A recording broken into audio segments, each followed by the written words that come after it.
एकतर आजची उपस्थिती बघून खरोखरच आनंद होतो आहे. चारुशीला त्यांनी टाकलं होतं की अशी उपस्थिती पहिल्यांदाच आपल्यालाच आपण टाळ्या वाजवून घेऊ. हा गेल्या वेळेला माझं चुकलं होतं आणि यावेळेचं आपलं भाग्य म्हणजे आपल्याला आज श्रीयुत राजेंद्र पडतुरे प्रमुख पाहुणे म्हणून लाभलेले आहेत आणि आज त्यांची मुलाखत पण जोग सर घेतील. त्याच्या आधी ऑफकोर्स काय म्हणायचं, ही आपली जी उपस्थिती आहे ती अशीच राहावं आणि अजून वाढत जावं अशी प्रार्थना करूया आणि ओव्हर टू जोग सर. हॉलमध्ये प्रेक्षक किंवा श्रोते जेव्हा भरपूर असतात तेव्हा साहजिकच कार्यक्रम यशस्वी होतो आणि आजचं विशेष म्हणजे डॉक्टर राजेंद्र पडतुरे ज्यांना मी माझे मैत्रीपूर्ण संबंध असल्यामुळं राजन म्हणतो, पण इथं मी त्यांना डॉक्टर पडतुरे म्हणणार आहे. तर यांचं व्यक्तिमत्व इतकं उच्च आहे की त्यांची PhD केली जर्मन भाषेत, आहेत पुण्याचे, नुमवीला शिकलेत, तुम्हाला माहिती आहे नुमवी. तर पुण्यातही बरेच तर नुमवीमध्ये शिकलेत. नंतर SP कॉलेजमध्ये डिग्री घेऊन मग नंतर जर्मन शिकायला त्यांनी सुरुवात केली आणि ह्यांनी पूर्ण जर्मन विषयाला वाहून घेतले म्हटलं तरी चालेल. ते लेखक आहेत, कवी आहेत, समीक्षक आहेत, त्याच्यानंतर अनुवादकर्ते आहेत. त्यांनी पुष्कळ कथांचं, कवितांचं जर्मन भाषेमध्ये भाषांतर केलं आणि त्यांचा आणखीन एक म्हणजे अध्यात्मामध्ये त्यांना गती आहे, अध्यात्म विषयामध्ये. आणि काही वर्षांपासून ते बेंगलोरमध्ये स्थायिक आहेत आणि आता त्यांची मुलाखत मी घेणार आहे. म्हणजे ते त्यांचं व्यक्तिमत्व ते सांगतील कसं खोलून दिसेल. तर मी सतीश गेले एक मिनिट, त्यांचा आपण पुष्पगुच्छ देऊन सत्कार करूया.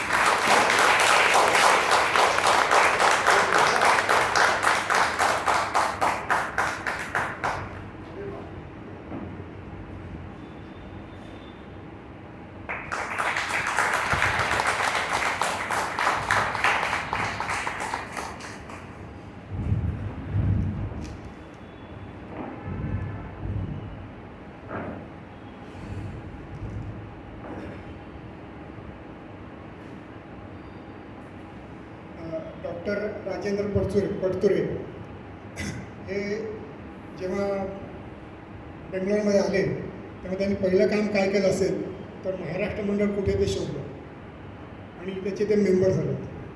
आज मला सांगायला आनंद वाटतो की ते रोटरीयनही आहेत आणि सामाजिक चळवळींमध्ये बेंगलोरमधला ते भाग घेत असतात. आता मी त्यांना त्यांचं पुण्यातली जी प्रगती आहे त्याबद्दल विचारतो.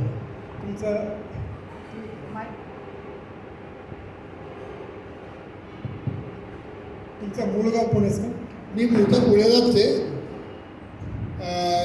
1960 26 जून 1960चा माझा पुण्यातला जन्म आणि जन्मल्यापासून मी 1981 पर्यंत पुण्याच्या बाहेर नाही पडलो आणि नंतर मग पुण्यातनं बाहेर पडलो तर आता बाहेर नुमवीमध्ये शिक्षण, पुण्यामध्ये नुमवी शाळेमध्ये माझं शिक्षण झालं. 10वीपर्यंत आत्ताच मी दुसऱ्याला सांगतो, मला सगळ्यांना सांगायला अजिबात लाज वाटत नाही आहे. 10वीपर्यंत माझी अशी अवस्था होती की अरे बाबा पास होतो का नाही.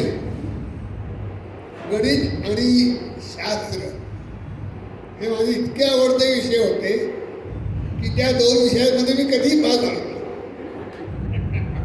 म्हणजे आपली जी 10वीची प्रिलिमची परीक्षा असते त्या प्रिलिमच्या परीक्षेमध्ये मी अगदी निर्लज्जपणे सगळं सांगायला भेटणार की त्या प्रिलिम परीक्षेमध्ये गणितामध्ये आणि सायन्समध्ये मला 150 पैकी 3 मार्क होते. पुण्यामध्ये नाना आगाशकांचं तेव्हा गणित क्लासेस होते. त्यांनी माझ्या आईला बोलून घेतलं आणि म्हटलं, अगं काय तुझा मुलगा आहे, आमच्या गॅरेजमध्ये गाडी पुसायला त्याला ठेवू घ्या आपण. ही गोष्ट आहे जानेवारी 76 मधली. ते 3 महिने नानांनी माझ्याकडनं रात्रंदिवस फक्त गणित गणित गणित इतकं करून घेतलं की शेवटी मी 10वी पास झालो. आणि 11वीला मी परत 9वीमध्ये झालो आर्ट्स फॅकल्टीमध्ये. आणि तेव्हा हे माहिती होतं की आपल्याला दुसरं काही येत नाही, आपण आर्ट्स जॉईन करावं. मराठी, हिंदी, इंग्लिश, जर्मन या 4 भाषा घेऊन. आणि आमचे जे प्रिन्सिपल होतं त्यांनी माझ्या वडिलांना विचारलं, अहो मुलगा एकदम 4 भाषा घेतोय. नाही म्हटलं, त्याला भाषांमध्ये आवड त्याला करू दे. आणि तिथून जी माझी मग गाडी सुटली ते आज तागायत देवाचा आशीर्वाद आहे माझ्यावर. आज सगळ्यात नव्हती तर तुम्ही जर्मनमध्ये काही कविता केल्या? मी वयाचा 12 वर्षाचा असल्यापासून मी कविता लिहितो.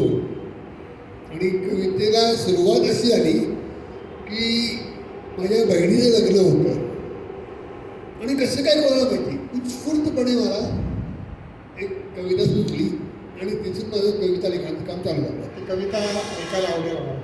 मला पहिली सुचलेली कविता. आता मी 12 वर्षाचा तरी कशाबद्दल होती?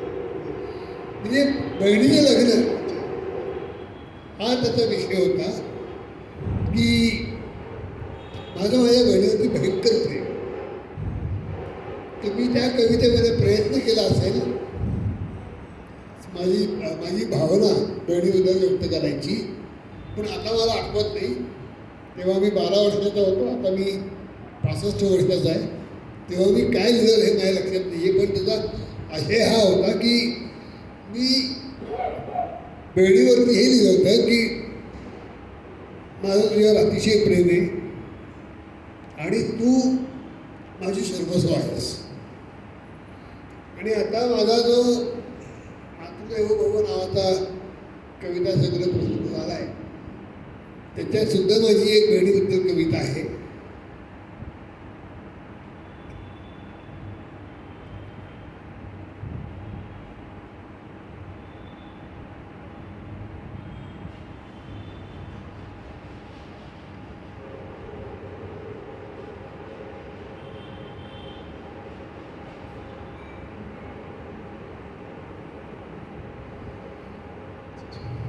तर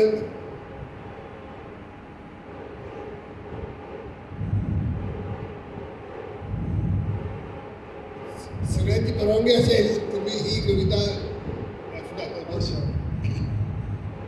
विस्तीर्ण खवळलेल्या सागरी आली भरती प्रचंड लाटांची, आली पौर्णिमा घेऊन घटिका रक्षाबंधनाची, मानसी आली भरती भावनांची,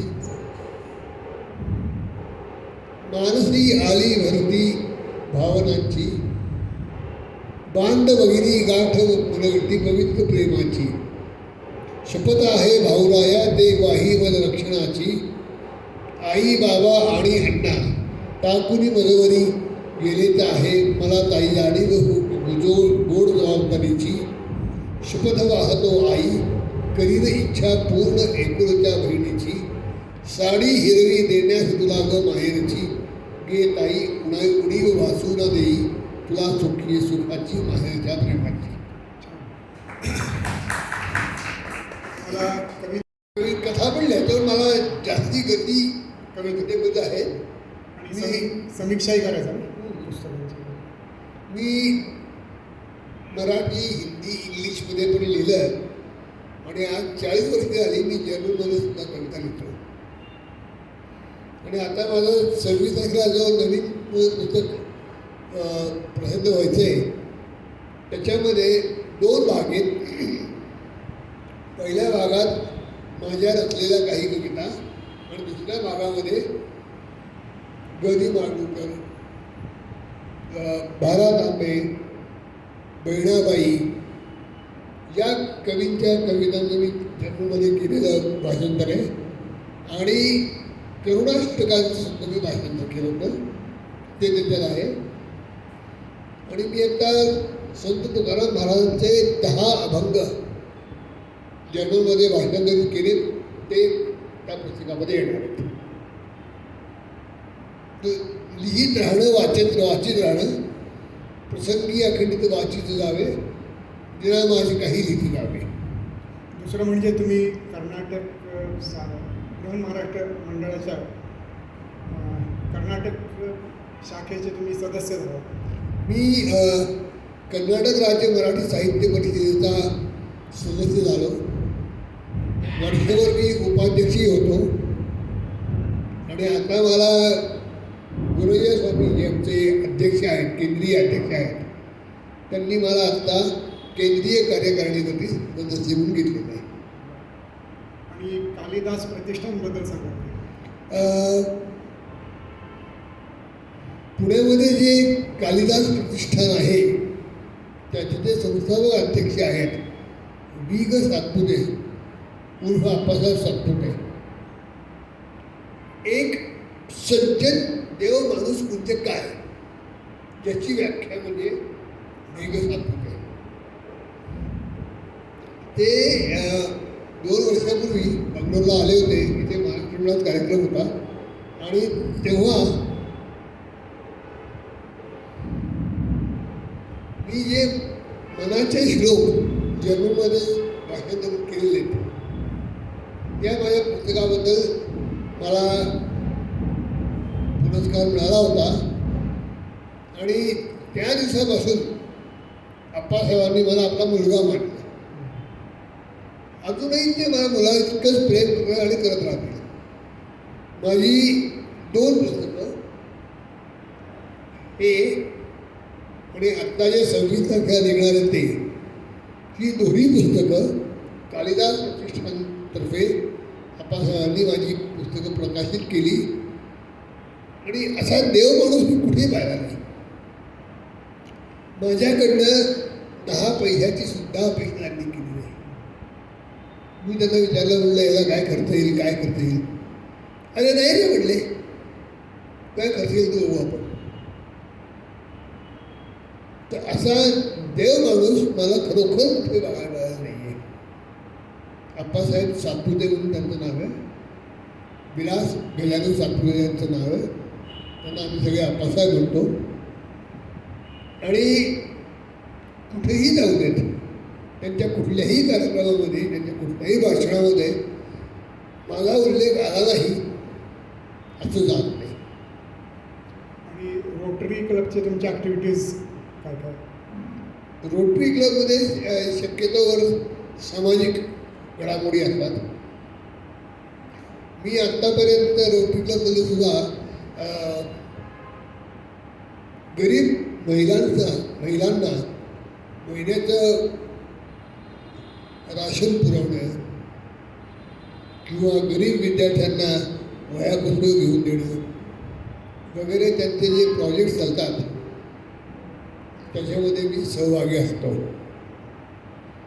आणि रोटरी क्लब ही संस्था सामाजिक कार्यासाठी एक फार छान मंच आहे. ज्याला जे करायचं आहे ते त्यांनी करावं. ज्यांनी आपल्या आपल्या कुवतीप्रमाणे कॉन्ट्रीब्युशन देत राहावं. कंपल्शन कोणालाही कशाचंही नाही. आमची क्लबची दर रविवारी मीटिंग होत असते. त्याच्यामध्ये मागे काय कार्यक्रम केले, पुढे काय कार्यक्रम करायचे याची चर्चा होत असते. आणि मी प्रयत्न करत असतो की मी जास्तीत जास्त त्याच्यामध्ये ॲक्टिव्ह राहील. म्हणजे सामाजिक कार्य करायची मला आवड जी निर्माण झाली ती रोटरी क्लबमध्ये. एक प्रश्न विचारावा वाटतो, तुम्ही जर्मन भाषाच का निवडली? म्हणजे लोक स्पॅनिश शिकतात, फ्रेंच शिकतात किंवा इतरही भाषा शिकतात, पण व्हाय जर्मन? मी जेव्हा 10वी पास झालो, आत्ताच मी सांगितलं 5 झालो ढकलला गेलो. तेव्हा ही गोष्ट उघड होती की मी आर्ट्स फॅकल्टीज जॉईन करणार. तर तेव्हा मी 11वीला निमवी शाळेमध्ये आम्हाला तेव्हा एक सर्क्युलर मिळालं की आपण एक विदेशी भाषा, परदेशी भाषा आपल्या ज्युनियर कॉलेजमध्ये शिकवायची. कमीत कमी 15 विद्यार्थी ज्या भाषेत येतील ती भाषा आपण चालू करायची. तर तेव्हा स्पॅनिश, फ्रेंच आणि जर्मन या 3 भाषांची चर्चा चालली होती. जर्मनसाठी 12 मुलं झाली तयार. आणि माझे वर्गमित्र माझ्या मागे लागले होते, टीचर आपण जर्मन शिकू. म्हटलं बाबा मला काही येत नाही, मला 10वीपर्यंत इतिहास बघाल तुम्ही तर हसाल माझ्यावरती. नाही नाही तू कर, प्रयत्न कर. आणि पहिली जी क्लास टेस्ट झाली त्याच्यामध्ये मला 20 पैकी 20 मार्क मिळाले. मग मी आकर्षित झालो की आता जर्मनी शिकायचं. आणि पुढे माझा विचार असा होता की आपण इंग्लिशमध्ये ग्रॅज्युएशन करायचं. पण SP कॉलेज पुणेमध्ये मी जिथे शिकत होतो तिथे प्रोफेसर दिलीप राजगुरू, वंदनीय शिक्षक, त्यांनी मला विचारलं की तू इंग्लिशमध्ये BA का करणार आहेस. मला म्हणले वर्षभरात कमीत कमी 100 लोक असे निघतात की जे इंग्लिश शिकत आहेत, जर्मन, फ्रेंच या भाषा कोणी शिकत नाही. तू जर्मन घेऊन BA कर. म्हणलं सर चेष्टा आहे का, कर तर म्हणले. मी आहे. आणि प्रोफेसर दिलीप राजगुरूंनी मला खूप प्रोत्साहन दिलं, खूपच प्रोत्साहन दिलं. सुट्टी दिवशी मला घरी बोलवायचे आणि त्यांची अभ्यासाची खोली उघडायची. तुला हवं ते पुस्तक घेऊन जा, हवं ते घेऊन जा. आणि त्यांच्या आईचा 75वा वाढदिवस होता जेव्हा मी फर्स्ट इयर BAमध्ये होतो. तेव्हा त्यांनी मला घरी बोलवून 50 रुपये दिले होते की हे माझ्यातर्फे होता प्रोत्साहन. तर असे प्रोत्साहित करणारे शिक्षक मिळत गेले. त्याच्यामुळे मग मी जर्मन हा मेन विषय घेतला आणि सुरू झालो. माझा इंग्लिश आणि सायकॉलॉजी हे सबसिडियरी सब्जेक्ट होते, जर्मन मेन होतं. आणि जर्मनमध्ये असा अशी कुठलीही क्लास टेस्ट नाही किंवा अशी कुठलीही परीक्षा गेली नाही की ज्याच्यात मला 100% मार्क्स आले नाहीत. त्याच्यामुळे मला एक प्रोत्साहन मिळत गेलं. आणि माझ्या आईची एक भयंकर इच्छा होती की या मुलाने काहीतरी करावं. मी जेव्हा जर्मन शिकायला सुरुवात केली, मी 3rd इयर BAला असताना मला एकदा मिळली होती, एक लक्षात ठेव की तुझं संस्कृती, मराठी संस्कृती, मराठी भाषा याच्याबद्दल तुझं जे कर्तव्य आहे ते तू पूर्ण करावं अशी माझी तुला, असा माझा तुला आग्रह आहे. म्हटलं बापरे, आता काय करायचं. पण तिचा आशीर्वाद होता. नातेवाईकांनी मला खूप प्रोत्साहन दिलं. मी जर्मनमध्ये BA करताना पुढे विद्यापीठामध्ये जर्मनच्या विद्यार्थ्यांमध्ये मी टॉपर होतो. अरे वा, छान. मग राजगुरूंनी मला सांगितलं की तू MA करायला दिल्लीला जा. तू माझ्या आईवडील म्हणल्या हा आजारी असतो सारखा. म्हणजे वर्षभरातले 250 दिवस तू असं जायचे नाहीत की मी आजारी नाही. ताप आलाय, सर्दी झाली, दमा झालाय. तर राजगुरू आईला म्हणले जर जर्मनीत जाऊन गेला तर तिथे आपण त्याचं स्मारक बांधू, तुम्ही याला पाठवा. मला दिल्लीला पाठवलं त्यांनी. आणि I will give thanks to professor Dilip Rajguru for all this. आणि दिल्लीमध्ये आल्यावर आपले पुण्याचेच प्रोफेसर प्रमोद तलगेरी आता नुकतंच त्यांचं निधन झालं. ते JNUच्या जर्मन सेंटरचे ज्याला आपण विभाग म्हणतो तिथं सेंटर म्हणतात इन्चार्ज होते, अध्यक्ष होते. दिल्लीत गेल्यापासून राजगुरूंनी आणि पुण्यात असेपर्यंत राजगुरूंनी आणि दिल्लीत गेल्यापासून मला तलगेरींनी इतकी मदत केली या अभ्यासामध्ये की काही विचारू नका. म्हणजे मी जर काही घडलो असेल, जर काही चांगलं माझ्या आयुष्यात मी केलं असेल तर त्याचं श्रेय माझी आई प्रोफेसर दिलीप राजगुरू आणि प्रोफेसर प्रमोद तलगेरी या तिघांना दिली. आणि जे काही बिघडलं त्याचा दोषी नाही. कारण कच्चं वडकं किती घडवणार, पण तरी सुद्धा त्या तिघांनी घडवलं आणि घडत घडत घडत घडत आज तुमच्यासमोर अनुभव केले. PhD कुठल्या युनिव्हर्सिटीच्या तुमची? मी BA पुणे युनिव्हर्सिटीमध्ये गेल्यावरती MA करायला JNUमध्ये गेलो. तेव्हा आमची आर्थिक स्थिती फार चांगली होती. तर MA केल्यावरती बाबा म्हटले की तू पुण्याला परत ये. म्हणलं ठीक आहे. पुण्याला आल्यावर मी बारामती कॉलेजला जर्मन शिकवायला जायचो. म्हणजे शुक्रवारी मी बारामतीला जायचो आणि सोमवारी परत यायचो. आणि सोमवार ते गुरुवार पुण्याच्या लॉयला स्कूलमध्ये मी शिकवतो. पण तलगेरी मला एक दिवस म्हणले की नाही, that is not what you are living, you come back to Delhi. आई बाबा म्हणले अहो कसं काय परवडायचं आम्हाला. तलगेरी आणि राजगुरू खांबासारखे माझ्या पाठीशी उभे राहिले. नाही याला आम्ही घेऊन जाणार. आणि 82 साली मी MA करत असताना मला जर्मनीला जायची स्कॉलरशिप मिळाली थँक्स टू प्रोफेसर तलगेरी आणि प्रोफेसर राजगुरू.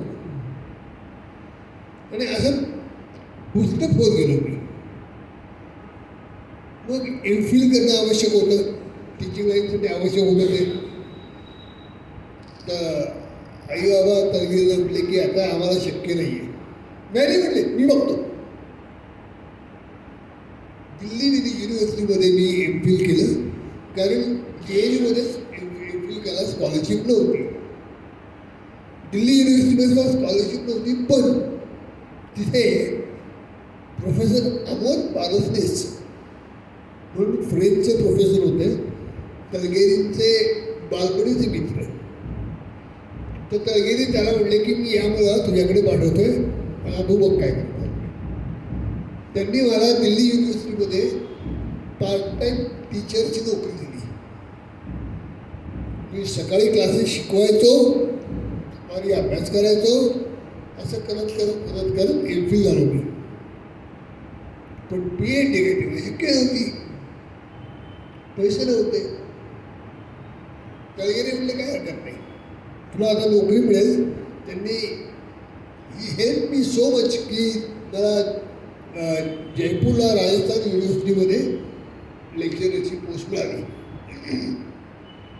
आणि त्याच्यानंतर पण मध्ये बराच गॅप गेला. 1988 ते 2012 आर्थिक स्थिती नव्हती, पण शिक्षणासाठी पुढे येण्यासाठी डिग्री घेणं आवश्यक होतं.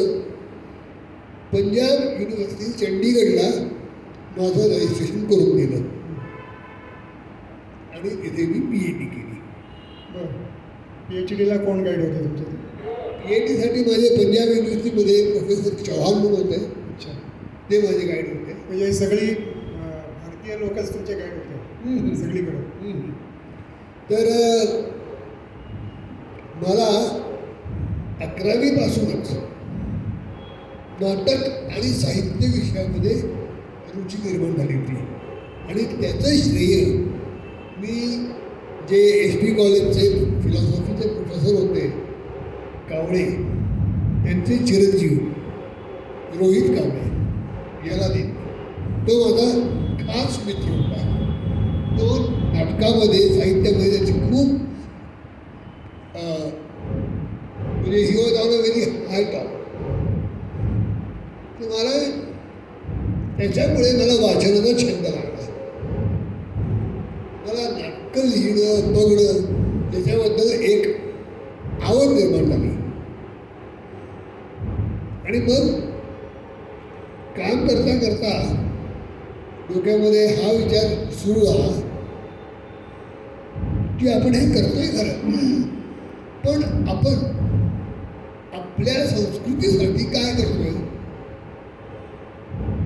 आपण आपलं शिक्षण फॉरेन लँग्वेजमध्ये आपण स्पेशलायझेशन केले, याचा आपल्या संस्कृतीसाठी आपण काय उपयोग केला हा विचार माझ्या मनामध्ये रुजवला प्रोफेसर प्रमोद तर्गे यांनी. आणि त्यांनी मला एमफिलला टॉपिक दिला की how the concept of comedy in the Swiss German literature has been understood by the Marathi dramatists. मग पुढे मी याच्यावरती काम करत गेलो आणि PhD मग मी फ्रीड्रिश ड्युरन्माट हे जे एक स्विस जर्मन नाटककार होते त्यांची कन्सेप्ट ऑफ कॉमेडी घेतली मी. आणि त्याचं आपल्या मराठीमध्ये काय रिफ्लेक्शन आहे हे बघण्यासाठी मी कंपॅरेटिव्ह स्टडीज सुरू केली. आणि सो फॉर सो गुड. तोपर्यंत संत साहित्य वगैरे माझ्या काही डोक्यात यायला नव्हतं. माझ्या डोक्यात होतं की फ्रीड्रिश ड्युरन्माट आणि मेल्को ब्रेस्ट यांची नाटकं आपण अभ्यासायची. प्रवाहात वाहत गेलो. रिटायर झाल्यावरती मी जेव्हा इथे बंगलोरला आलो जून 2020, 30 जून 2020 मी रिटायर झालो. तेव्हा मी डीन फॅकल्टी ऑफ आर्ट्स होतो जयपूरला राजस्थान युनिव्हर्सिटीमध्ये. आणि रिटायर झाल्यावरती मला असं वाटलं की काहीतरी केलं पाहिजे. आपल्याला जे एक डोक्यामध्ये विषय झाला होता की मराठी साहित्य आणि संस्कृतीसाठी काहीतरी केलं पाहिजे. तर तेव्हा मला एकदा आई म्हणली होती साधारणपणे 1988-89 मध्ये की तू रामदास स्वामी, गोंदवलेकर महाराज या लोकांचं साहित्य जर्मनमध्ये ट्रान्सलेट का करत नाहीस. तेव्हा मला वाटलं अरे बापरे हे कसं शक्य आहे. आई म्हणली नाही शक्य आहे तू कर. तेव्हा काही केलं नाही, आईच्या बोलण्याकडे लक्ष दिलं नाही. नॉर्मली असं असतं आई आपल्याला कितीही चांगलं सांगितली तरी तिच्या बोलण्याकडे आपण लक्ष देत नाही. जेव्हा तिचं बोलणं आपल्याला लक्षात येतं तो ती केलेली असते. तर रिटायर झाल्यावरती एक दिवस मी 30 जूनला मी रिटायर झालो आणि 4 जुलैला मी बंगलोरला आलो. इथं आल्यावर एक दिवस मला रात्री मी बेचैन झालो होतो. काहीतरी करायचं. ज्ञानेश्वरी घ्यावी का नको. मी रामदास स्वामींचे मनाचे श्लोक वाचले होते. म्हणलं हे शक्य. आणि समर्थांनी माझ्याकडून त्यांचे मनाचे श्लोक भाषांतरित करून घेतले. आणि मग ते काम करत असताना मग साहजिकच पुढे प्रोत्साहन मिळत गेलं. सज्जनगडचे पुण्यातले लोक मधुमेने नावाचे खूप एक प्रसिद्ध समर्थभक्त आहेत पुण्यात राहतात. त्यांची माझी भेट झाली. त्यावेळी तो दासबोध करू शकला तो प्रयत्न केला. मी दासबोधावरती काम चालू केलं. आता माझं दासबोधावरती काम चालू आहे. छान. आणि एक विचारायचं आहे, तुम्ही जे जर्मनमध्ये तुम्हाला इंटरेस्ट आहे, तर जर्मन भाषा आणि मराठी भाषा यांचं तुम्ही तुलना कशी करा, म्हणजे असे भाषातज्ञ म्हणून? मराठी आणि जर्मन किंवा इंडियन लँग्वेजेस आणि जर्मन येस. या एकमेकाला खूप जवळच्या आहेत. त्यांचं जे ग्रामर आहे खूप जवळचं आहे. आपण इंग्लिशमध्ये सब्जेक्ट ऑब्जेक्ट वर्ब एवढंच लागतो, पण तसं नाही आहे. जर्मनमध्ये प्रत्येक नाऊनला एक केस दिली जाते. नॉमिनेटिव्ह केस स्टँड्स फॉर सब्जेक्ट, ऑब्जेक्टसाठी डेटिव्ह एक्झिक्युटिव्ह हे या केसेस आहेत. तर हे जे बायफर्केशन आहे ते आपल्या मराठी भाषेत सुद्धा आहे, पण आपण त्याच्याकडे लक्ष दिलेलं नाही. उदाहरणार्थ, तो मला पेन देतो, तो मला पेन देतो, हे मला कसं आलं? तो मला पेन देतो म्हणताना मी हा पण विचार केला पाहिजे की पेनाला मी देतोय, तो मला पेन दिले जाते. तर या ज्या गोष्टी आहेत, बारीक सारीक धागे आहेत आणि ते आपल्या भाषांमध्ये आहेत, अतिशय आहेत. दुर्दैवाने आपण त्याकडे लक्ष दिलेलं नाही. तर मला आता असं वाटतं की आपण एकदा या विषयावरती सुद्धा काम करावं. म्हणजे स्ट्रक्चरल लँग्वेज मराठी आणि जर्मन.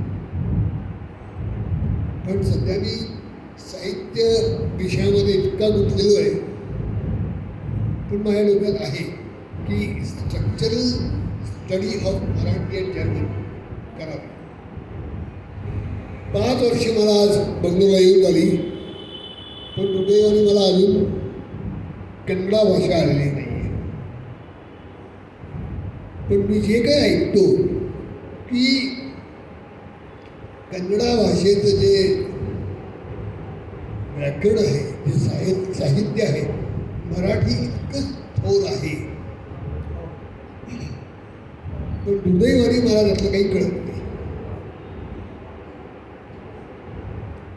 आणि दुसरं, पुण्यामध्ये मॅक्स म्युलर काही कोर्सेस येतो ना जर्मनचे, ते काही डिप्लोमा कोर्स आहेत का सर्टिफिकेट कोर्स? मॅक्स म्युलर भाऊंचे इंटेन्सिव्ह कोर्सेस असतात, 1 महिन्याचे, 3 महिन्याचे. मी त्यांचे कोर्सेस कधी केले नाही, कारण SP कॉलेजमध्ये मला राजगुरू सरांनी इतकं सुंदर जर्मन शिकवलं होतं. एक छान अप्रोच डेव्हलप केला होता. मी एकदा गंमत म्हणून मॅक्स म्युलर भाऊंच्या क्लासमध्ये बसलो होतो, पण मला असं वाटलं की SP कॉलेजमध्ये जे जर्मन शिकवलं जात नाही त्याच्यापेक्षा चांगलं इथे नक्कीच नाही. मला असं विचारायचं आहे की आता मराठी मुलगा आहे पुण्यातला, त्याला जर्मन शिकायचं आहे, तर त्यांनी मॅक्स म्युलरचा कोर्स करावा की नाही? आता आजकाल हो, कारण युनिव्हर्सिटीजमध्ये आता वाईट परिस्थिती आहे. ॲडमिशन्स होत नाहीत आणि झाल्या ॲडमिशन्स. तर आता सध्या जी SP कॉलेजमध्ये परिस्थिती आहे, नुकताच पुण्याला गेलो तेव्हा पाहिलं. आता मी अजिबात कोणाला सल्ला देणार नाही की तुम्ही SP कॉलेजमध्ये जाऊन जर्मन शिका, कारण तिथे जर्मन शिकवायला कोणी चांगला टीचरच नाही. बेंगलोरमध्ये कुठे आहे जर्मनचे कोर्सेस? बेंगलोरमध्ये नॅशनल भवन आहे. इथे युनिव्हर्सिटीमध्ये कुठे जर्मन असेल याची मला खात्री नाही आहे. मी आल्यावरती इथल्या वैचात्र साहेबांशी बोललो होतो, पण त्यावेळेला आमच्याकडे तुमच्यासारखं हायली क्वालिफाईड माणूस राहू शकत नाही. पण अदर दॅन जर्मन भाषा तुम्हाला इतर छंद काय काय आहेत? भाषा विषय शिकण्याच्या पेक्षा दुसरे छंद म्हणजे इतकं त्यांनी वाहून घेतलं जर्मन भाषेला. त्याचं मुख्य कारण असं होतं की लहान असताना मगाशी मी तुम्हाला सांगितलं मी सारखा आजारी असायचो. त्यामुळे स्पोर्ट्स मध्ये कधीही मी जाऊ शकलो नाही. म्हणजे डॉक्टर आईला सांगायचे की याला ह्याच्या बाबतीत जास्ती तू ॲम्बिशन ठेवू नकोस. हा मुलगा हाती लागेल याची गॅरंटी नाही. पण ते मी डोक्यात बसलो माझ्या. मला हाती लागत नाही म्हणजे काय, तुम्ही माझ्या पहिला घाल. आणि मी आईला विचारलं, आई तुझं काय म्हणणं आहे? मला म्हणली हे बघ, जर तुझी इच्छा असेल तर मी तुला मागे ओढणार नाही. डॉक्टरांच्या सल्ल्याने जात राहणार, पण मी तुझी इच्छा असेल तुला मागे ओढणार नाही. म्हणजे 1976 साली मी जेव्हा गणितामध्ये धक्का मारून पास झालो तेव्हा डॉक्टरांनी आईला सांगितलं होतं की आता वाच, इथून पुढे याच्याकडे तू काहीही अपेक्षा करू नको. शिक्षण पुरे असं सांगितलं होतं. शिक्षण पुरे असं सांगितलं. आता वाच, याच्याकडे तू काही अपेक्षा करू नको. पण तुम्हाला मानावं लागेल की इतकी विपरीत परिस्थिती असूनही तुम्ही परकी भाषा ती सुद्धा इतकी चांगली शिकून त्याच्यात PhD झालात आणि आता भाषांतर अनुवाद करताय मराठी टू जर्मन. नाही ते तर आहेच, पण ईश्वर इच्छा. ईश्वर इच्छा आहे आणि तुमचे प्रयत्न आहेत. कोणाला काही प्रश्न विचारायचे का? आयुष्यात आपण काही करू शकणार नाही जर आईचा आशीर्वाद असेल, बरोबर आहे, अगदी आणि बरोबर. देवाचं पाठवण असेल. खरं आहे.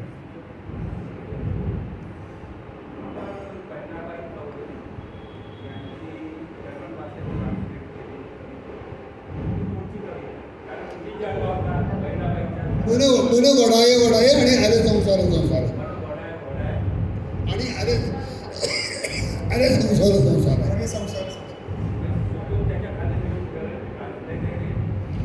26 तारखेला जे पुस्तक येते त्याच्यात हे असणार आहे. मी जोग साहेबांना ते पुस्तक दे. ओके, देऊ का? देऊ का? कालिदास प्रतिष्ठानमध्ये जे प्रकाशन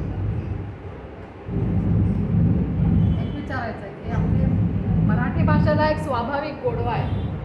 मनाचे श्लोक म्हणा किंवा कुठलेही आपण अतिशय गोड भाषा तसाच आहे. तो गोडवा जर्मनमध्ये येतो का ट्रान्सलेटेड ह्याला? नाही नाही, जर्मनमध्ये कविता गेय होऊ शकत नाही.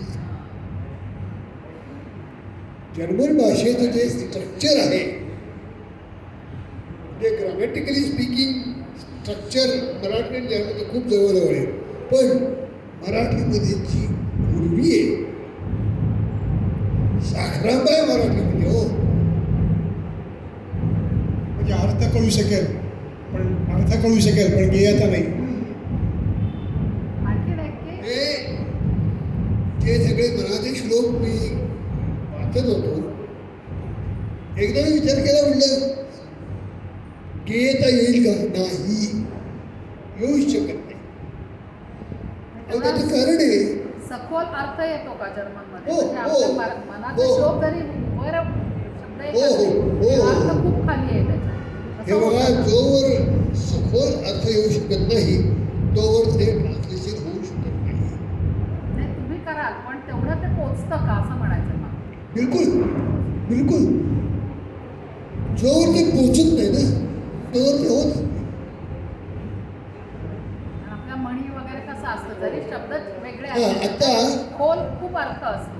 बरं झालं तुम्ही हा विषय काढला. एक कामापुरता मामा ताकापुरती आजी, जोवर पूर्वी हट्ट तोवरी पत्नी असते राजी. तर हे मी जर्मनमध्ये केले. परंतु कामापुरता मामा ताकापुरती आजी हे होऊ शकत नाही. म्हणजे तुम्ही भाषांतर कराल पण त्या म्हणतात तर गोडवा किंवा त्याचा खोल अर्थ ते नाही येऊ शकत. माहित नाही मला. कैरी आणि आंबा जर्मनमध्ये ट्रान्सलेट केलं ती कैरी असते. आणि सरते शेवटी तुम्ही बघा, मराठी ही आपली मातृभाषाच आहे. तिच्यातली गोडवी कशातही येऊ शकत नाही. मी स्वतःला कितीही जसं हिंदीमध्ये म्हणतात 30 मार्क हा समजलो तरी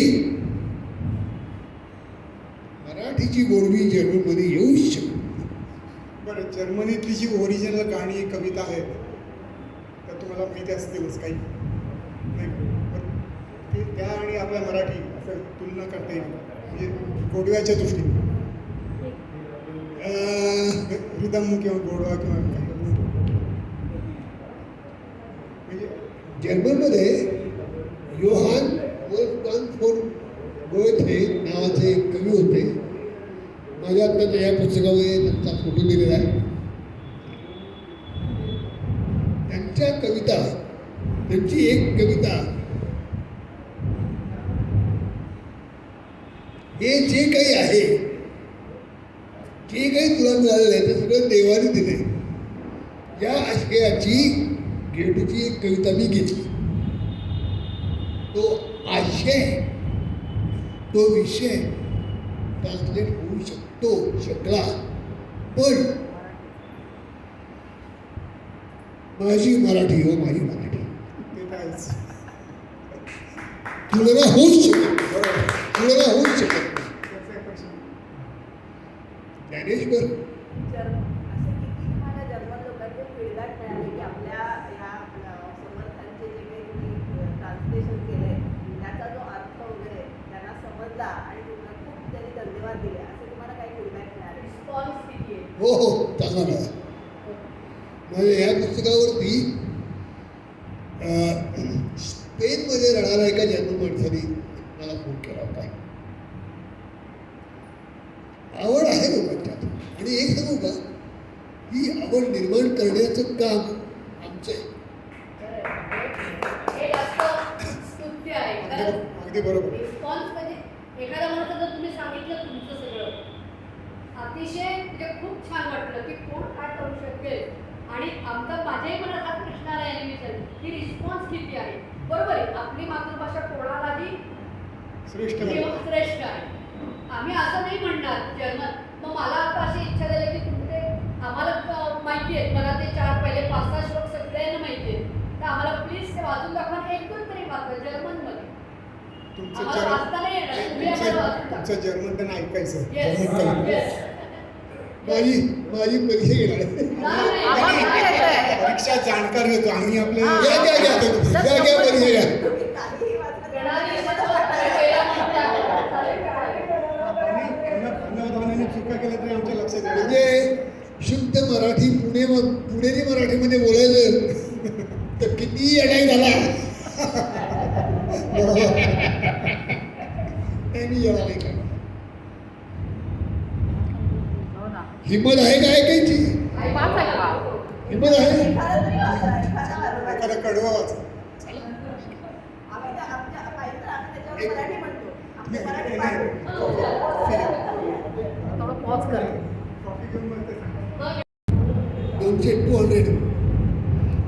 कळे आकळे रूप ते ज्ञान होता, तेथे आटली सर्व साक्षी अवस्था, मना उन्मनी शब्द कुंठित राहे, तो रे तोची तो राम सर्वत्र पाहे. याचं मी जर्मन भाषेत तुम्हाला सांगतो. दी Roller des Beobachtens endet da,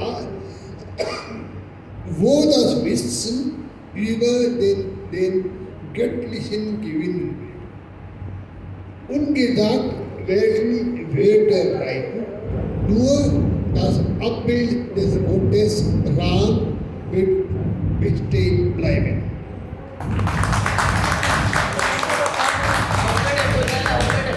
फारच अवघड आहे. मराठी संस्कृत सोपं आहे. मराठीत अर्थ सांग. म्हणजे आम्हाला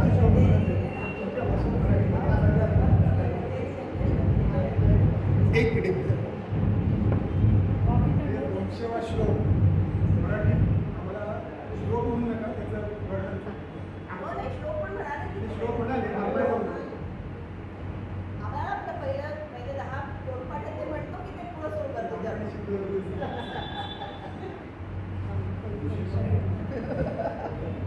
ते पासच होणार.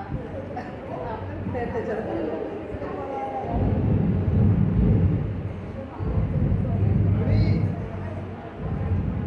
एक गोष्ट तुम्ही बघा, आपण जेव्हा मनाचे श्लोक म्हणतो किंवा वाचतो त्याच्यामध्ये गेयत आहे,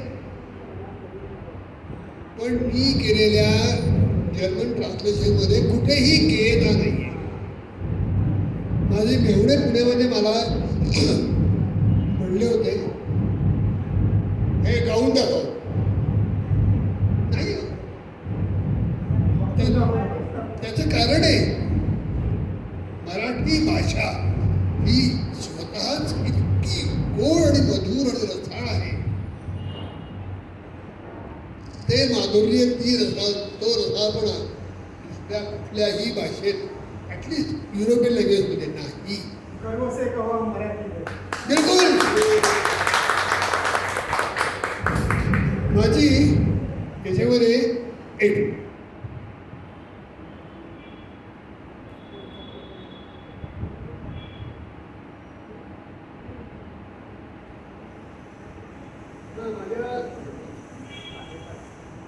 मराठी भाषेबद्दल या पुस्तकात 2 कविता आहेत. याच्यातली एक कविता आहे, आजी सोनियाचा दिनू वर्षे अमृताचा घालू. 4 ऑक्टोबर 2024ला मराठी भाषेला अभिजात भाषा म्हणून मान्यता मिळाली. तेव्हा मी काय वाटलं ते लिहिले.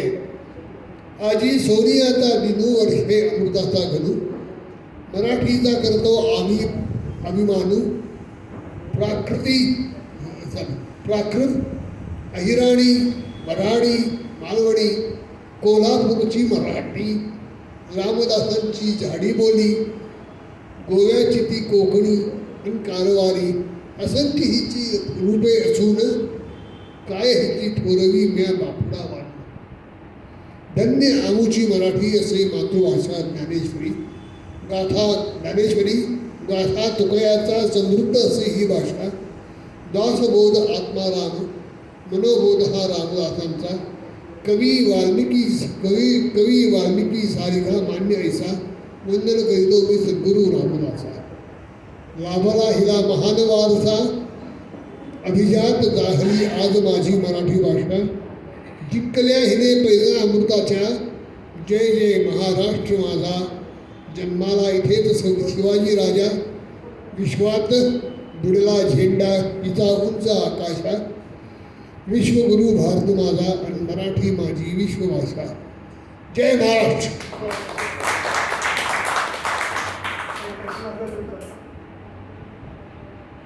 जर्मन माणूस तुमच्या मागे लागला नाही का मला मराठी शिकवावं?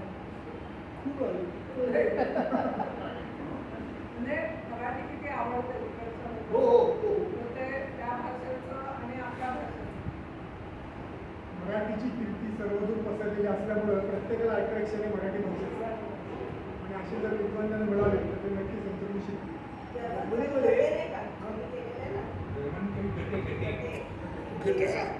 जर्मनीमध्ये हायडलबर्ग, ट्युबिंगेन, बर्लिन, फार ईस्टमध्ये जा तुम्ही तर वाईसवासर नावाचं एक खेड आहे. तिथे मराठी भाषेच्या संस्था आहेत, विभाग आहेत, मराठी शिकवणारे जर्मन प्रोफेसर्स आहेत. चला त्यासाठी जर्मनी शिकलो. नाही नाही, त्याच्यासाठी आम्ही मराठी शाळा चालवतो.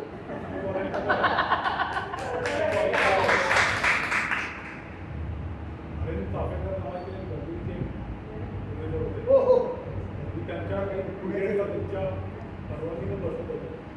त्याची मुलगी आम्हाला 59 होती, एसपीलाच होतो. मी 69 मुलीचा विद्यार्थी आहे. बरोबर. चापेकर सर गेले आणि त्यांच्यानंतर राजगुरू आले. हो.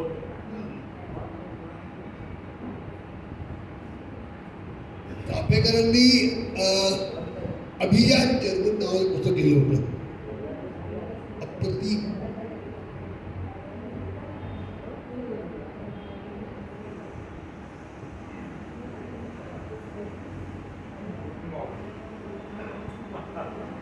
मी ह्याला होतो उरण पॉवर स्टेशनला. तिथे कसं झालं, नाही वाटलं. हां, गुटेन मॉर्गन. मी उरण पॉवर स्टेशनला जो 15 वर्ष सर्व्हिस केली होती, तर तिथलं जे पॉवर स्टेशन आहे ते पूर्ण जर्मन टेक्नॉलॉजी आहे तिथे. ते सिमेन्स एजी युनायटेड जर्मनी इथलं ते पूर्ण मेकॅनिझम आहे आणि तिथले नटबोल्टसुद्धा जर्मनीवरनं इम्पोर्ट होतात. तर त्या ठिकाणी आम्ही ते जे फॉरेनर्स होते त्यांच्याशी आम्ही गप्पा वगैरे मारायचा करतो. तर त्यांनी बरेच 7-8 गोष्टी आम्हाला शिकवल्या होत्या. त्यातल्या गुटेन मॉर्गन, गुटेन आबेंड, गुटेन टाक. गुटेन टाक means have a good day आणि गुटेन आबेंड means have a good evening. तर ते थोडेसे फार आम्हाला माहीत होते. तर तसं मी तुम्हाला विचारतो की जेव्हा तुम्ही आता इंग्लिशही शिकला आणि जर्मनही शिकला, दोन्ही युरोपियन लँग्वेज आहेत, तर त्यातली तुम्हाला सोपी कुठली वाटली? इंग्लिश वाटली का जर्मन वाटली? का इंग्लिश पहिल्यापासून येत होती म्हणून म्हणताय का तसं का इट्स व्हेरी? जर्मन ही अतिशय सिस्टमॅटिक भाषा आहे. इंग्लिश नाही. इंग्लिश ही सिस्टमॅटिक भाषा नाही. इंग्लिशमध्ये I give him a book, I give a book to him अशी अदलाबदल होऊ शकते. जर्मनमध्ये नाही. एक तर जर्मन अतिशय डिसिप्लिन्ड भाषा आहे, सायंटिफिक आहे आणि जसं आपल्या मराठी हिंदीमध्ये प्रत्येक नाऊनला एक जेंडर असतं. फॉर एक्झाम्पल खुर्ची हे फेमिनिन आहे, पण खुर्ची फेमिनिन का आहे आपल्याला माहिती नाही. जर्मनमध्ये ज्या नाऊनचं आर्टिकल DER देअर असतं ते मॅस्क्युलिन नाऊन समजलं जातं. ज्या नाऊनचं आर्टिकल दास आहे DAS ते न्यूट्रल आणि ज्या नाऊनचं आर्टिकल DIE आहे ते फेमिनिन. तर जर्मन शिकताना जर विद्यार्थी नाउन्स विदाउट आर्टिकल शिकत असतील तर त्यांना काहीही उपयोग नाही. अतिशय सायंटिफिक सिस्टमॅटिक लँग्वेज आहे. म्हणजे खुर्ची हे फेमिनिन नाऊन का आहे त्याचं काही उत्तर आपल्याकडे नाही.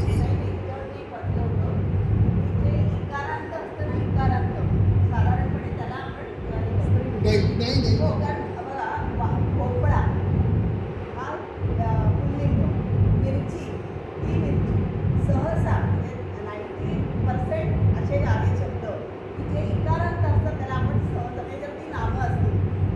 हे तुम्ही म्हणताय ते बरोबर आहे, पण जनरलायझेशन करणं योग्य नाही.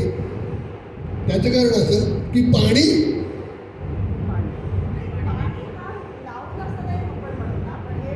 आपण नाऊनबद्दल बोलतोय. पाणी हे जे नाऊन आहे हे इकारार्थी आहे.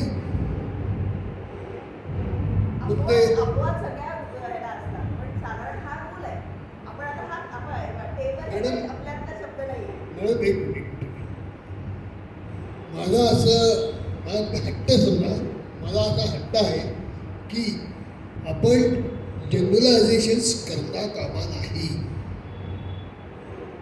त्याला आपण असं पळवाट काढतो की एक्सेप्शन्स आहेत. अरे एक्सेप्शन्स आहेत ही पळवाट आहे. मी जर का म्हणलो की इकारांत जेवढी नाउन्स आहेत ती सगळी फेमिनिन. पहिलं मराठीमध्ये पाणी, हिंदीमध्ये आदमी, ही जी इकारांत नाउन्स आहेत यांना आपण फेमिनिन म्हणणार आहोत का? नाही. संस्कृत आणि मराठीमध्ये हे आहे. आणि संस्कृत शिकताना आम्ही शिकलो होतो की आपल्याकडे मृदुल, मृणाल ही स्त्रियांची नावं चुकीची आहेत. मृणाली पाहिजे, मृदुला पाहिजे किंवा मृदुली पाहिजे. नुसतं मृदुल असं चालत नाही असं त्याच्यामध्ये त्यांनी सांगितलं. त्यांच्याकडनं शिकले. खरं खोटं मलाही माहिती नाही, पण हा ग्रामरचा अर्थ त्यांनी सांगितलं. एक मिनिट. मराठी काय किंवा कुठली भाषा काय त्याच्यात सामान्य नाम आणि विशेषनाम असतं, बरोबर. तर आता विशेषनाम जिथं असेल तिथं हा इकार वगैरे चालत नाही, कारण चक्रपाणी म्हणतो आपण. तर चक्रपाणी पुल्लिंगीचं ना, तर असं विशेषनामात जमणार नाही. काही तुम्ही म्हणता ते बरोबर आहे, काही अपवादात म्हणजे सामान्य नामामध्ये असे कित्येक नावं सांगता येतील विशेषनामं की जे इकार असून पुल्लिंगी आहेत. एक जर्मन मुलगी आता एक कॅसेंड्रा पिटमन म्हणून, पण ती ब्लाइंड आहे, पण ती संस्कृतचे श्लोक आणि मंत्र वगैरे सगळं छान गाते वगैरे. मला असं वाटतं की इथे जन्मली आहे ती, असं खूपच छान आहे. तिला वाचता येत नाही, त्याच्यामुळे ती मेमराईज करते आणि गाते. तर तिच्याबद्दल काय तुम्ही सांगा? इंडियन आहे नाही, जर्मन.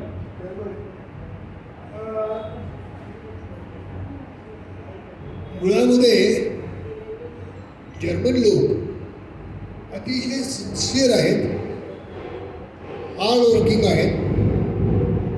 आणि एकदा एक गोष्ट करायची म्हणून ठरवली, आता तुम्ही सांगितलं ही आंधळी मुलगी आहे, दृष्टीहीन आहे, पण ती श्लोक म्हणते, लिहिते.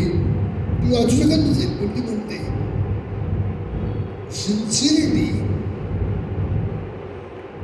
आणि वर्किंग फॉर द एम हे त्यांच्या रक्तात भिनलेलं आहे.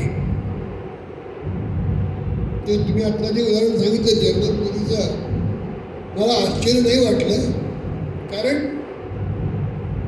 हा जर्मन लोकांचा मूळ गुण आहे की they overcome any and every barrier and they achieve what they want.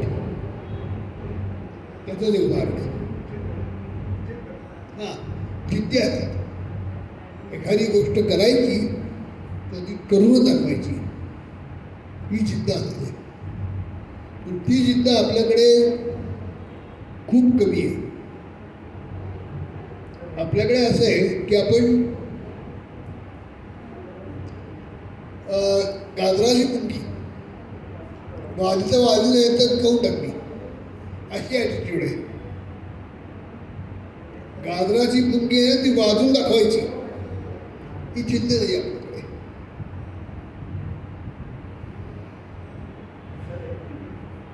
आपल्या मराठी भाषेत अनेक बोली भाषा जर्मनमध्ये आहेत. आहेत.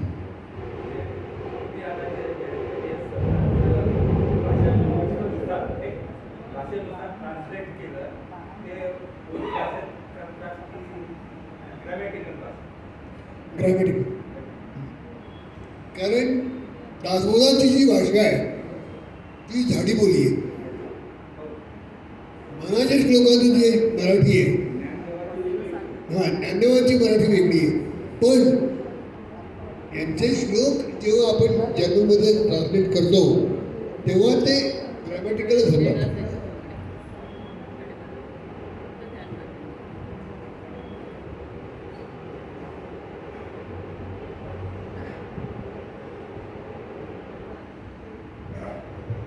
ठीक आहे. काही शंका काही विचारायचं असेल विचारा. तक्रारी आपण केली. जे काही जर्मन नाटकं मराठी ट्रान्सलेट झाली कशी सांगू शकत. जसं आपण आता अगदी फुल लागली वाकेलो वगैरे ते आपण इंग्लिशवरून घेतो आणि ते केली साधत नाही. पण तसं एक जर्मन कुठली आहे जर्मन मूळ नाटक तर गेट आहे ज्याचा आपण चोकिडी गोयथे म्हणतो. गेटेचं फाउस्ट कुसुमाग्रजांनी मराठीत केलंय. बेर्टोल्ट ब्रेश्टची नाटकं पु ल देशपांडेंनी केली. 3 पैशाचा तमाशा for example. It's from the original German free ferry opera. Car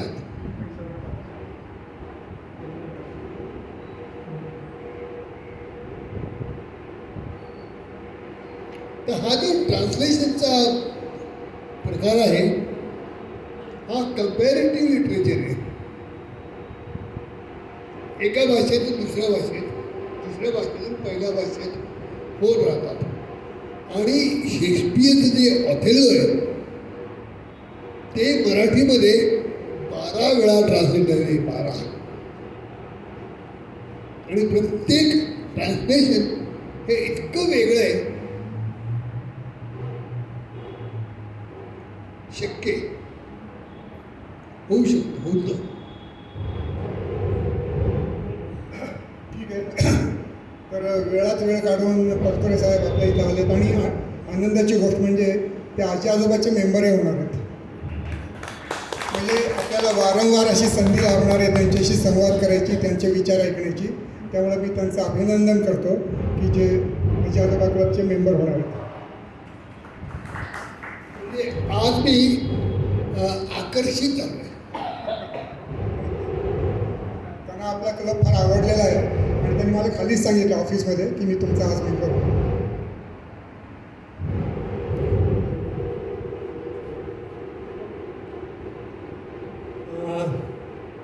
आज आंतरराष्ट्रीय योगा दिवस आहे.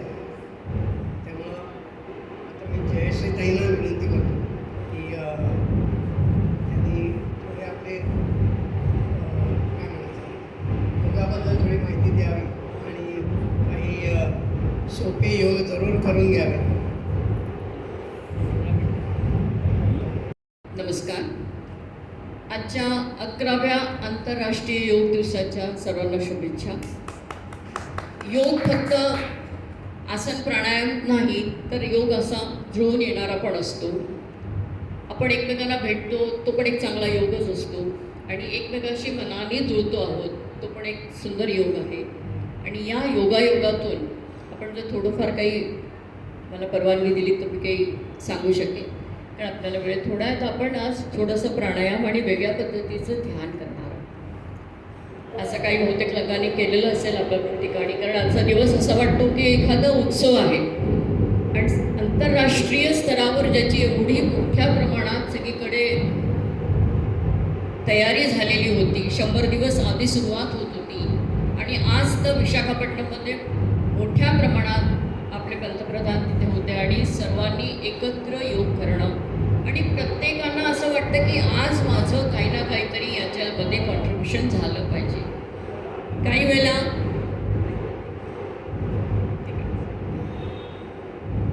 जसे म्हणतात की अगदी पहिल्यांदा ABCD शिकणारे सुद्धा लोक आपल्याला वाटतात की आज मी करायला पाहिजे. सकाळीच आपण शाळेतली मुलं बघितली असेल तर छोटे छोटे मॅट घेऊन पळतायत, बसमध्ये जात आहेत आणि शाळेमध्ये ते मस्तपैकी योगा करून येतात.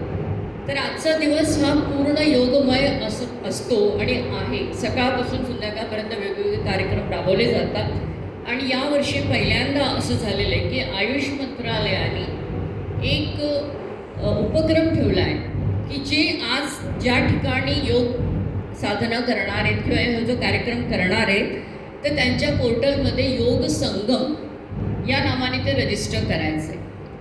तर त्या ठिकाणी आजच्या या कार्यक्रमाचं सुद्धा मी रजिस्ट्रेशन केलेलं आहे. तर आपल्यातर्फे महाराष्ट्र मंडळ आणि आजी आजोबातर्फे आज आपण योग करणार आहोत हे माझ्यातर्फे मी त्या ठिकाणी रजिस्टर केलेलं आहे. तर आमची जी संस्था आहे भारतीय योग संस्थान म्हणून जी आहे ती दिल्लीची आहे आणि 10 एप्रिल 1967 पासून ती कार्यरत आहे. आणि त्या संस्थेशी मी जवळजवळ 30 ते 35 वर्ष त्यांच्याबरोबर काम करते. हैदराबादमध्ये केलं आणि बेंगलोरमध्ये आल्यानंतर सुद्धा 10-12 वर्षापासून करते. आणि ही जी संस्था आहे ती निस्वार्थ सेवा या भावनेने काम करते. जिओ और जीवन दो, एक साधं वाक्य पण त्याच्यामध्ये सुद्धा पूर्ण अर्थ भरलेला आहे. म्हणजे मी फक्त माझ्यासाठी नाही करणार, तर मी इतरांना सुद्धा देण्याचा तो प्रयत्न करीन. ही भावना 1967 पासून आजपर्यंत ती राबवली जाते आहे. आणि आम्ही कुठेही पैसा न घेता ज्या भावनेने करतो अशी भावनेने भेटणारी लोकं पण प्रत्येक वेळेला मिळतात, कारण ते ईश्वरी कार्य असतं. तर आजी आजोबा क्लब हा सुद्धा असाच क्लब आहे की ज्याच्यामध्ये कुणाचं देणं नाही घेणं नाही, पण निस्वार्थ भावना आहे. आपल्या लोकांना, आपल्या वयाच्या लोकांना एकत्र आणणं आणि एकमेकांची सुखदुःख वाटणं, सांगणं, ही जी भावना ही अशीच भावना या ठिकाणी आहे. फक्त आमचं माध्यम आसन, योग, प्राणायाम वगैरे असतं. या ठिकाणी प्रेमाची देवाणघेवाण, एकमेकांचं ऐकणं आणि ऐकवणं या दोन्ही गोष्टी होतात.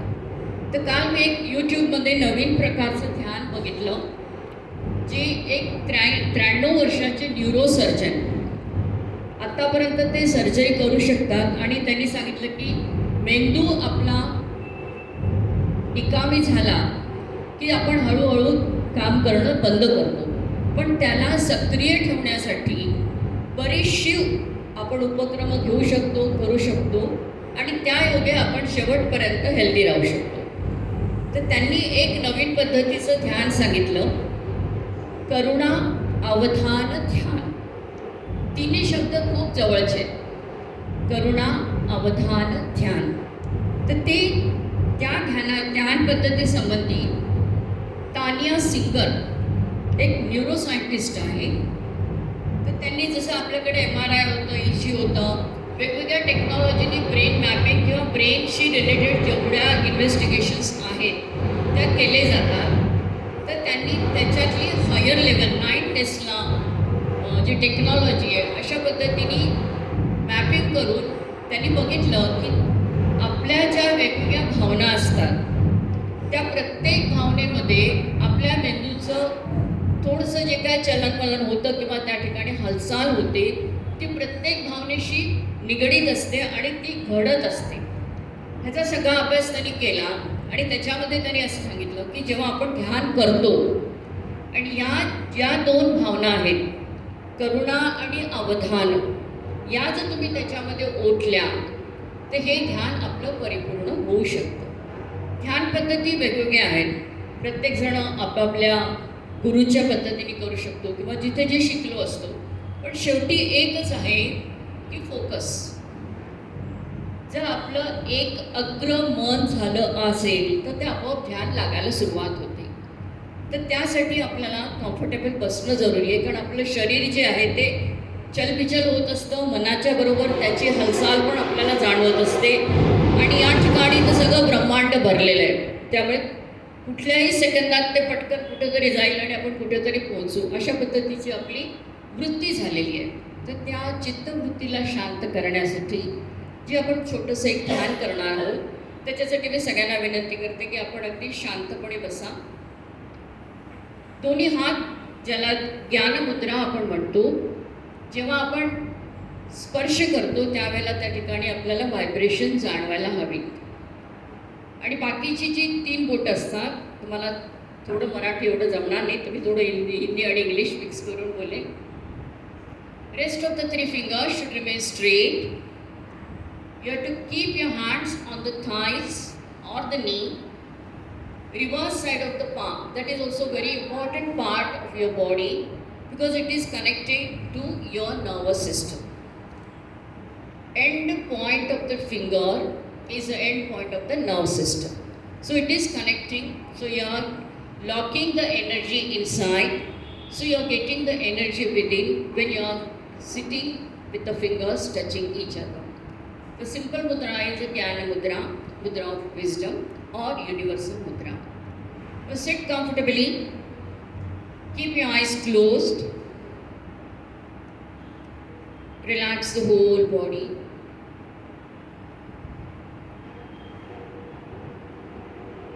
Inhale deeply. Exhale slowly. Another deep breath in and breathe out. Be aware of your physical body, Sthula Shariram, from toe to head and head to toe. Start relaxing your jaws. Start relaxing your tongue, eyeballs, forehead. Try to keep your eyeballs still stable without any stress.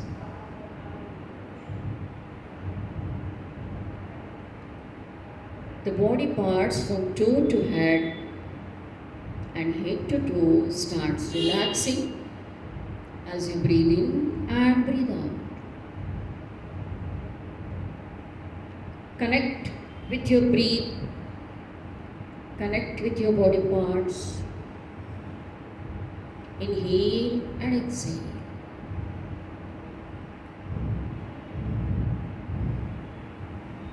Be aware of your diaphragm, which is involved in breathing technique. Be aware of your chest region. Be aware of the entry point of the air, your nostrils. The smooth passage of air through your nostrils to the lungs. Exhale. Exhale all the negative thoughts, all the negative emotions. Keep breathing. Dhyana is the technique to cultivate a focus. Focus, awareness, or to train your mind. A mindful focus.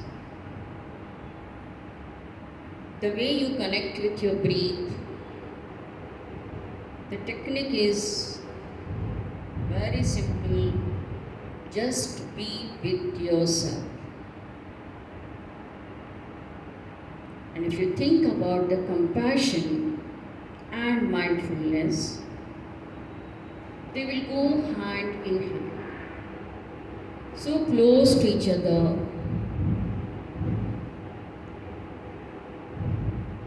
A compassion. Compassion to the self. Compassion to the self. करुणा भाव स्वतःसाठी. Compassion for others, everyone around me. Compassion is nothing but understanding. Understanding the situations, understanding the people, understanding the nature. The yoga theme is today One Earth, One Health. या वसुंधरेसाठी आपल्या मनात जी भावना असेल, ती भावना, ती करुणा आज पुन्हा एकदा जागृत करा. Recognizing the suffering, wishing them a good health, wishing them the steady, stable and healthy life. Mindful. What is mindfulness? Avadhana. प्रत्येक गोष्टीचं अवधान जेव्हा आज आपण ठेवून कार्य करतो, चालतो आहोत, बोलतो आहोत, किचनमध्ये काम करतो आहोत, पूजापाठ करतो आहोत, तर त्या क्षणाशी कनेक्ट होऊन अवधान ठेवून जे आपण ध्यान करतो आहोत, it's nothing but paying attention to the present moment. या क्षणाशी, या स्थितीशी, या श्वासाशी, या शरीराशी कनेक्ट होत माइंडफुलनेस, अवधान ठेवून विदाउट एनी जजमेंट, खरं खोटं बरोबर चूक कुठल्याही गोष्टीचा विचार न करता जे केलं जाईल ते अवधान, positive mindfulness. Sometimes you are observing your thoughts. It could be towards your feelings, a mindfulness towards your feelings, bodily sensations, without getting carried away with the sensation. The body is already relaxed. Your breath is very calm, cool, and composed. You're not putting any efforts to go further, but just be with the present moment.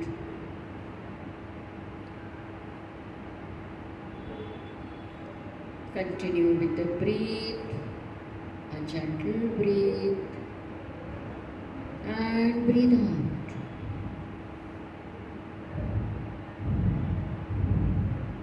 Give the compassion to others. Send the message of love,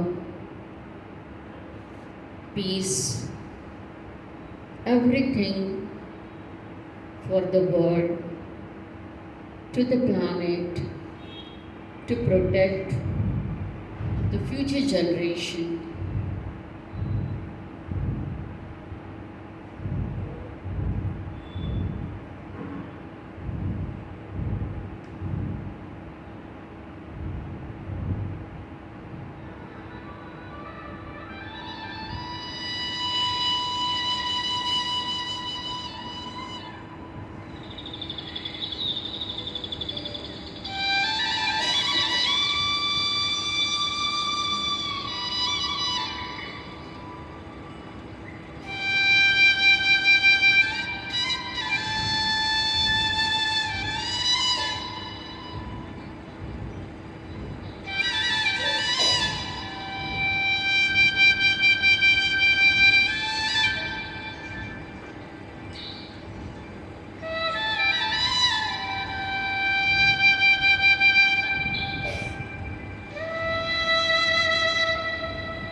Just continue with the eyes closed.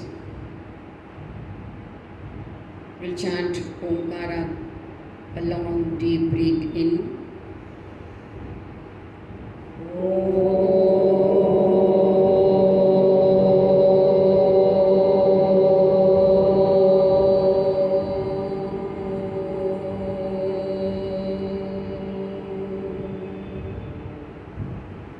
विश्व प्रार्थना. सर्वे भवन्तु सुखिनः, सर्वे सन्तु निरामया, सर्वे भद्राणि पश्यन्तु मा कश्चित् दुःखात् भवेत्। ॐ शान्ति शान्ति शान्तिः। हरि ओम। श्री गुरुभ्यो नमः। हरि ओम।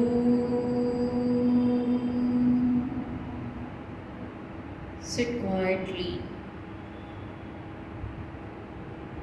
उस शांति का आनंद ले।